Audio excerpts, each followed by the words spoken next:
Okay, it's 7 o'clock. Is everyone ready to begin?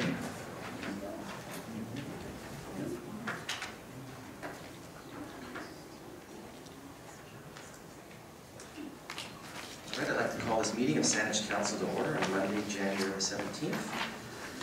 Before we get going, I just wanted to welcome everyone back into the new year. It's 2016.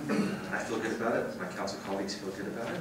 I'd also like to welcome our new administrator to his seat at the table here, Paul Thorkelson. Paul started on, I think it was the 4th, and came last year. I sat in the audience to get a head start, so things are well underway here in administration. So with that, I'm going to start with the first agenda item. Madam Clerk, would you please introduce that for us? Thank you, Mr. Mayor. The first item is the adoption of minutes. We have the special council meetings of December 1st and 8th, and the council meeting of December 14th. Move adoption. Second. Moved and seconded. Thank you. I'll call the question on adoption. All in favor? Opposed? None opposed? That motion is carried. Before we move on to the second item, I have a note here that Councillor Bryce has a notice of motion. Is that correct, Councillor Bryce? Thank you, Mr. Mayor. I have provided it to the staff, and perhaps if just the issue could be identified, that would be fine. Through the Mayor, yes, Mr. Mayor and Council, a notice of motion has been received from Councillor Bryce. This item is scheduled to come back to Council at the January 25th meeting. The motion is that the FCM requests the Government of Canada to enact federal environmental rights legislation that recognizes the right of every resident to live in a healthy environment, provides for public participation in decision-making on issues regarding the environment and access to environmental information, provides access to justice when environmental rights are infringed, and includes provisions for whistleblower protection. This matter will come back to the January 25th meeting. Thank you, Mr. Mayor. Thank you. All right, next item, please. Bylaws for final reading. This next item is 4601 Cordova Bay Road. It's final reading of the zoning amendment bylaw 9345 and approval of the development variance permit. This would allow for the rezoning to RS12 for proposed residential subdivision for one additional lot. 2 motions required. Move final reading. Second. Moved and seconded. I'll call the question. All in favor? Opposed? We need to call the vote. I hadn't called the vote yet. All in favor? Opposed? Unopposed? That motion carries unanimously. Thank you. Move approval of the development variance permit. Second. Moved and seconded. Thank you. I'll call the question. All in favor? Opposed? Unopposed? That motion carries unanimously. Thank you. Next item, please, Madam This Clerk. next item is final reading of zoning amendment bylaw 9358. This would be the amendment in the P1 zone to prohibit the use of float homes and other floating vessels in the district's waterways. Move final reading. Second. Moved and seconded. I'll call the question. All in favor? Opposed? Unopposed? That motion carries unanimously. Next item, please. Final reading of the heritage designation bylaw 9361. This is to approve the heritage designation for the municipal hall by retaining previous heritage designations for the building exterior and identifying and protecting interior features and specific landscape features. This is final reading. Move final reading. Second. Moved and seconded. I'll call the question. All in favor? Opposed? None opposed? That motion carries unanimously. Thank you. Next item, please. And this is final reading of the Freedom of Information and Protection of Privacy bylaw 9369, and this is to designate the heads for the purposes of the Freedom of Information and Protection of Privacy Act. Move final reading. Moved and seconded. I'll call the question. All in favor? Opposed? I shall oppose. That motion carries. All right, now the portion of the meeting where the public is invited to come up and provide input on items D and E on the agenda. If you want to speak to the Federation of Canadian Municipalities membership dues, or the First Nations recognition statement, or signing to call for action on energy and climate in the building sector, I'd like to ask you to please come forward and give us your name and address and let's do 5 minutes, please. Well, good evening. I'm Greg Holloway at 4745 Rose Hill Road, and I'm very pleased to have a chance to come and speak tonight. And especially, I'm glad to see the report brought forward by Councillors Haynes and Murdoch with respect to First Nations acknowledgement. I think we have an absolutely glorious history in Sandwich, largely constructed by yourselves, of appreciating the heritage, which for the most part we see as the pioneer heritage since we began to arrive here, and it's such a vibrant part of our municipality. And I think it is so very appropriate that we now complement that recognition with the recognition of the First Nations heritage, which of course preceded us by since time immemorial or something like that. So I think it's enormously appropriate for that reason. And I have a little confession of ignorance on my part, which someone of you surely could straighten out. I don't know when it was or who was involved in deciding we should call this municipality Sandwich. I'll bet you somebody knows the story and might care to share it. I think that the other point, though, that at least is in my mind is that as we look to the future in Sandwich, issues of sustainability, how to live together in a way that is perhaps more sharing, more respectful of the environment that we are an intrinsic part of, I think that largely complements the urge also to complement, to recognize our First Nations heritage. And so in every regards, I think this is just a super good report that you guys are bringing forward. My only comment might be, I hope this doesn't become too bogged down in detail. I think what I've always tried to understand in my limited interactions with our First Nations is that the point is, if we're expressing respect, and we see that we're expressing respect, this is what we're trying to do, and it need to be overlaid. However you do it, and whatever we learn from whatever you're going to go out and find out, I think this is altogether great, and thank you so much. All right, thank you. Are there any, losing my voice again, just like last year. Are there any members of the public that wish to come up and speak? Calling for a second time, any members of the public that wish to speak? Calling for a third time? Okay, we'll close the public input period and move on to the next item of the agenda, item D, resolutions for adoption. Madam Clerk, would you please introduce the first item? Thank you, Mr. Mayor. This next item is an invoice from the Federation of Canadian Municipalities requesting payment for the 2016 membership. The totaling amount is $17,900. Move approval for the payment. Second. Moved and seconded. Councillor Plant. Thank you, Mr. Mayor. I was going to ask a question through you, perhaps back to staff, but just a clarification of the optional contribution on the history of that. I know $1,920 doesn't seem like a lot of money, but every penny counts when you're spending someone else's money as far as I'm concerned, and I'm wondering if there's a history of Sandwich always doing this, or if this is something that we can consider not adding.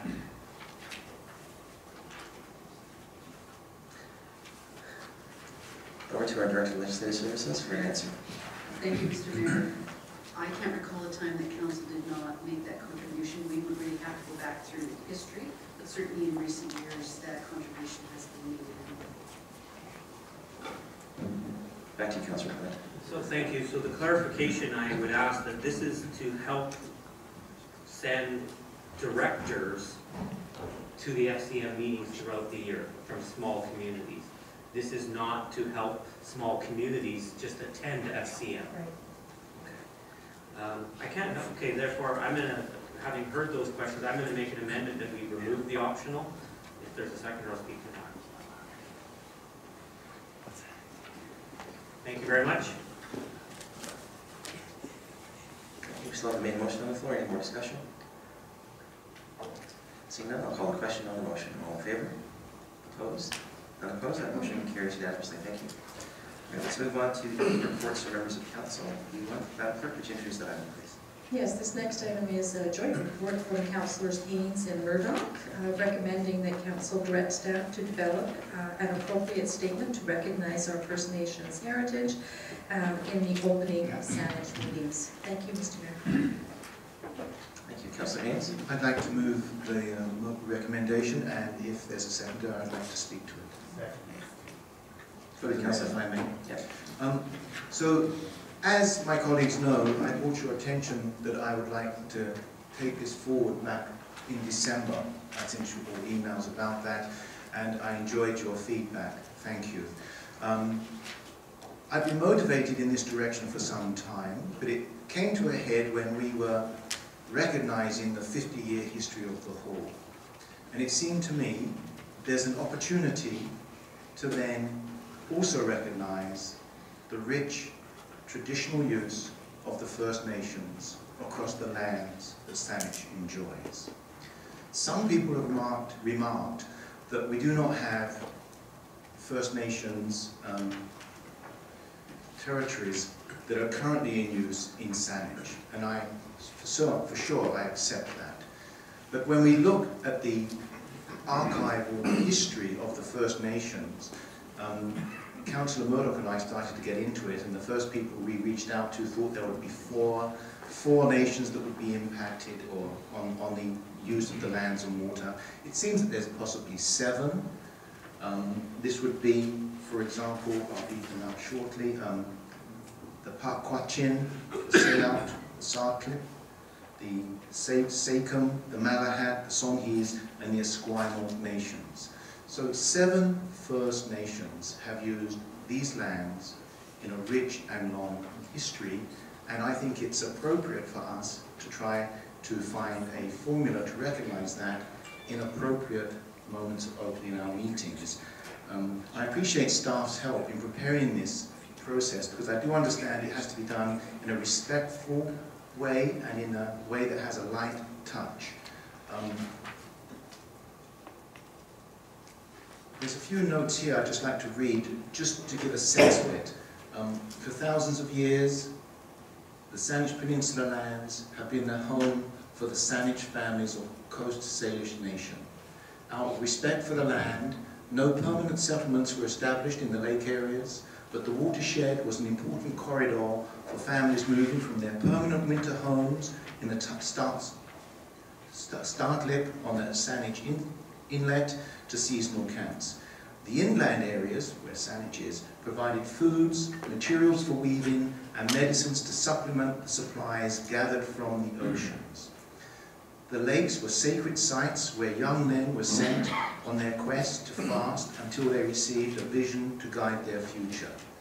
The cold waters of Todd Creek were valued as a cleansing place for people, and spiritual connections were developed with elements in the nature. Through their strong belief system, the people lived as a part of nature and in a way that had been sustainable since their beginning.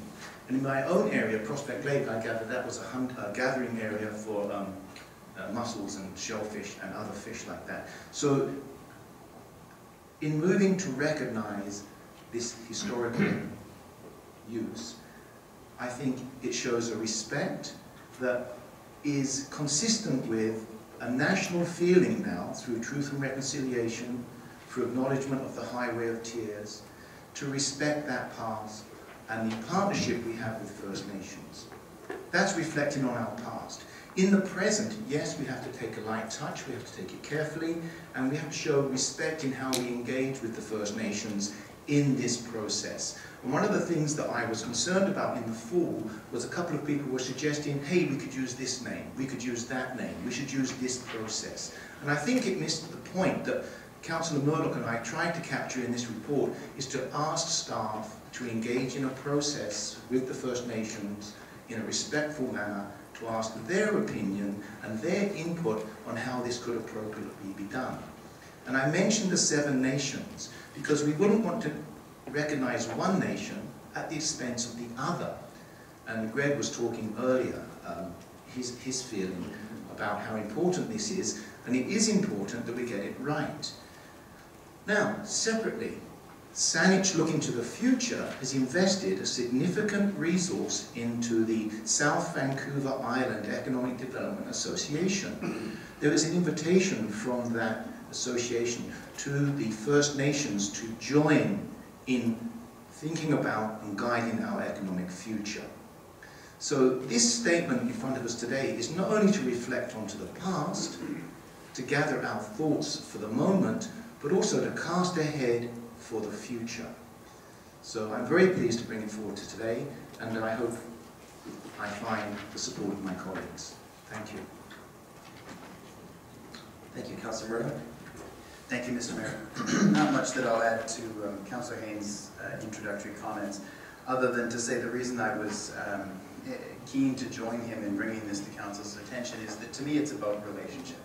And this is what I think, although a small first step, an important one in forming a recognition so that we may begin the process of developing a more thoughtful and meaningful relationship with our First Nations here within the region and those who had traditional use of what we now refer to as the District of Saanich. So I'm quite pleased to make this small step, and I'm hopeful you'll join me and Councillor Haynes in asking staff to put something together. I also want to acknowledge it was on his first day on the job that our new CAO let us know that he had spent a considerable amount of time doing very similar work, cultivating a relationship in the regional district of Nanaimo, and I'm quite pleased to call upon his expertise in order to take this first step.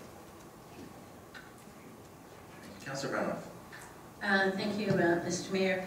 I'm definitely in support of the intent of this motion to ask staff to bring a report forward. And just for the resident who spoke about Saanich, how the name came to be, when Healthy Saanich did the first Greenway mapping, if you look at it, you will see that Saanich is from the First Nation, and it means land uplifting. The two, Mount Tommy, Mount Doug, that sort of stuff. So it did come from First Nation history.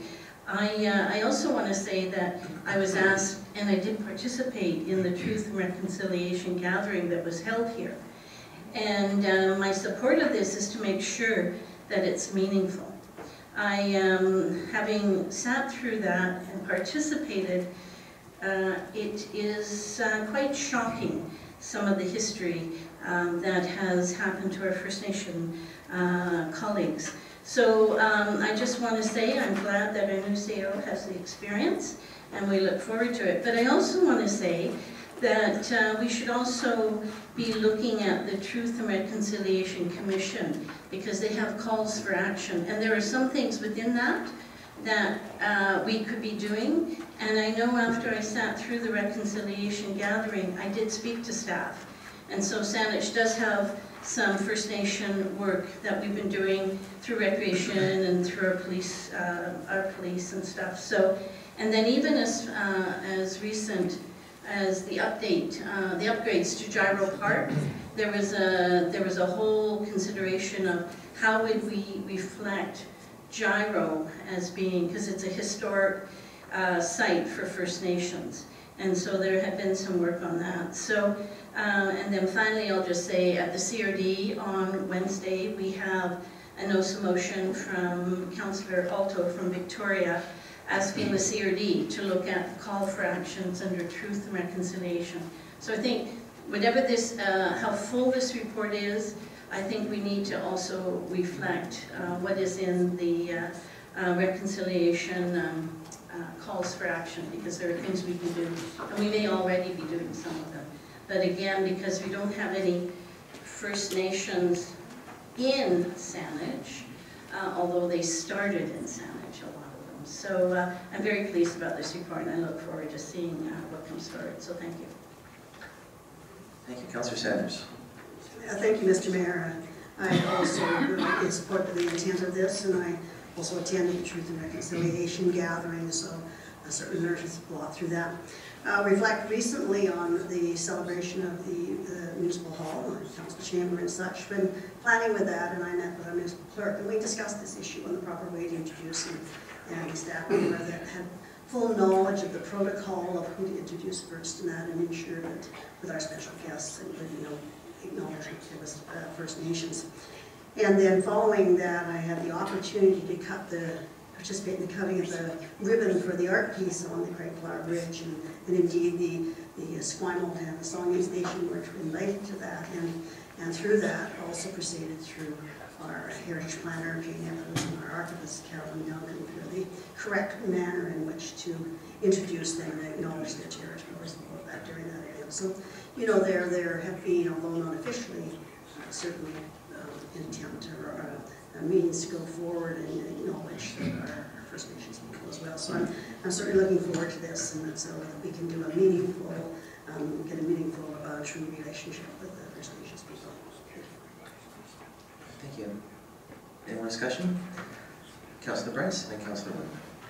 Thank you, Mr. Mayor. I certainly give this my support, and glad that the two councillors brought it forward for us to consider. Because the mention was made of Gyro Park, I just thought I could update council as late as just last week. I am still having discussions with the Director of Parks and Recreation, who is working with the Songhees Nation to put together an appropriate commemorative recognition down at Gyro Park, so that will be coming to council hopefully soon, and another opportunity for us to recognize our First Nations. Thanks. Councillor Bergman. Thank you, Mr. Mayor. We live in an amazing country, and thanks to many people groups from many countries, including the First Nations, we have this beautiful country called Canada. And I think we all around this table in the chambers want to see our First Nation people honored, respected, and healed. But I guess I'd also encourage us to be careful on how we do want to show this respect. Coming back to recognizing our First Nation people, I say at every meeting, it can become, I don't know what the word is, it can lose its meaning. And I do question that on special occasions. I think they should be mentioned and honored and respected for who they are and who they were and what they have done. But I just caution us on how often, because I think it has to be meaningful, not only to them, but it has to be meaningful to all of us in the chamber here too. If it's just something we put up with, so to speak, then it becomes a problem. And it can go that way very quickly. Thank you. Thank you, Councillor. Any other councillors like to speak for the first time? Councillor Plant. Thank you. I appreciate my colleagues bringing this forward. I'll keep it short. I wasn't going to speak other than to say, of course, in this day and age. The comment I would share is based on what Councillor Wertmüller just said. As a member of the BC Teachers Federation, having attended many meetings over the years, it is said at the beginning of all of our meetings, and I don't think it has become a trite statement or anything like that. So I appreciate and respect your concern, but I think if it's done appropriately with sincerity, those words will matter. So I'm not as worried about that if we open every meeting with them. Thank you. All right, with that, I'll call the question on the recommendation of the report. All in favor? Opposed? None opposed? That motion's carried unanimously. Thank you. All right, let's move to the next item, please, Madam Clerk. Thank you, Mr. Mayor. This next item is the signing the call for action on energy and climate in the building sector. The report from Councillor Murdoch is recommending that Council join local governments and building sector stakeholders around the province by signing a call for action on energy and climate in the building sector.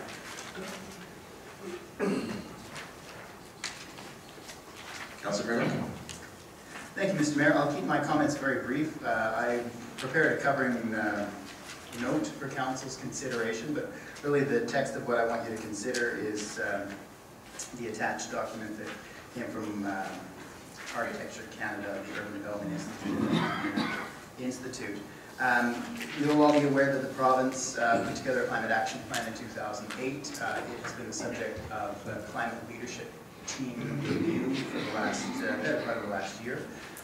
They've put together a summary report and recommendations that was released just before the province joined the Canadian delegation in Paris, which came up with a number of fairly,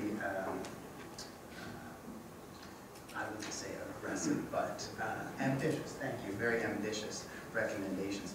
It also acknowledged that if we're going to make our 2020 provincial greenhouse gas emission reduction target, we've got an awful lot of work to do.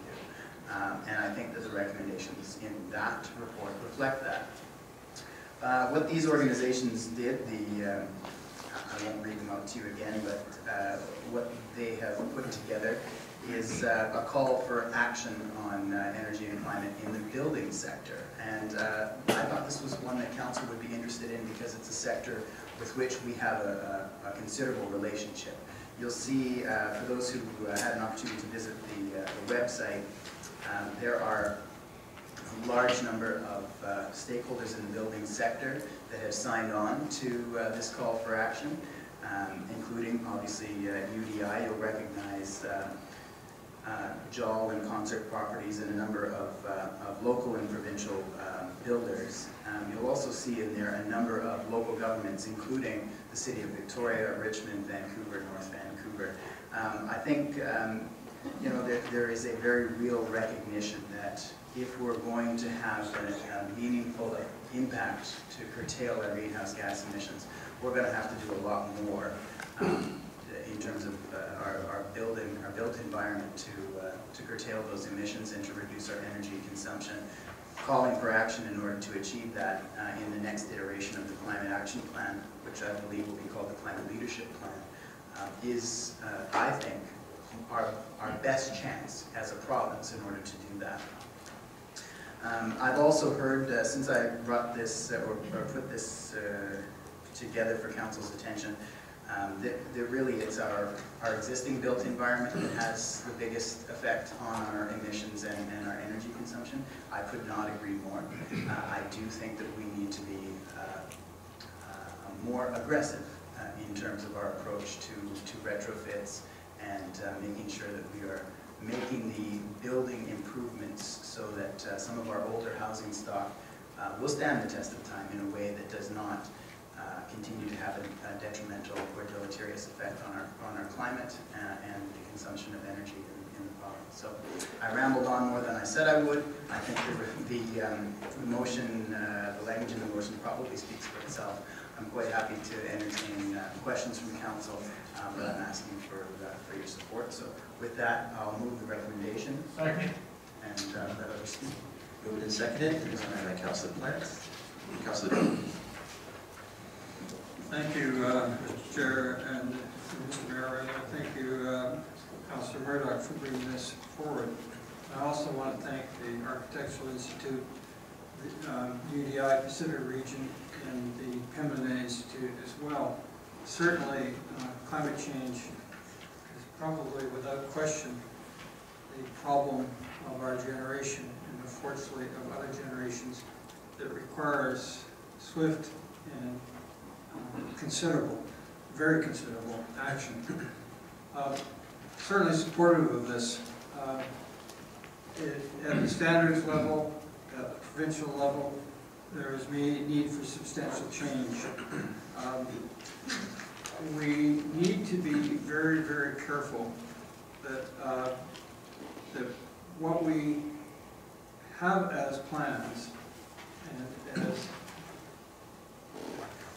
I guess, intentions become more than that. And I think this has the possibility of allowing that to happen.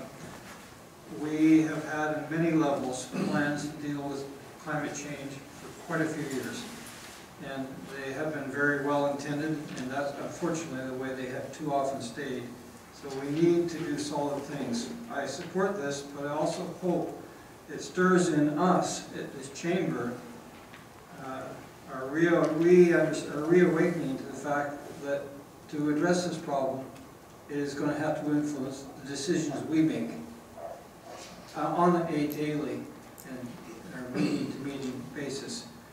Because, yes, we can set new standards, but there are all sorts of things, some of which are referred to in here slightly, such as land use choices, and where we put new projects and new units, dwelling units. And we have not always, unfortunately in recent times, done the best on that. Their impact on transportation needs, the transportation choices that we make in this region, how we generate and provide energy in this region, and we can have an influence on that. How we deal with what we call waste. There are huge opportunities there that we need to address. And all these things, in the end, I think climate change will be best addressed by literally hundreds of thousands of individual communities around the world making the right choices. And so this is a good step, but I hope for us it's only a step, not a first step. Thank you. Thank you. Councilor Brownell? Thank you, Mr. Mayor. So I'm definitely going to support this. I was chair of the CRD Environment Committee, and we did meet with the Ministry of Environment leadership team and talked about a number of the policies and things we would like to see accomplished. And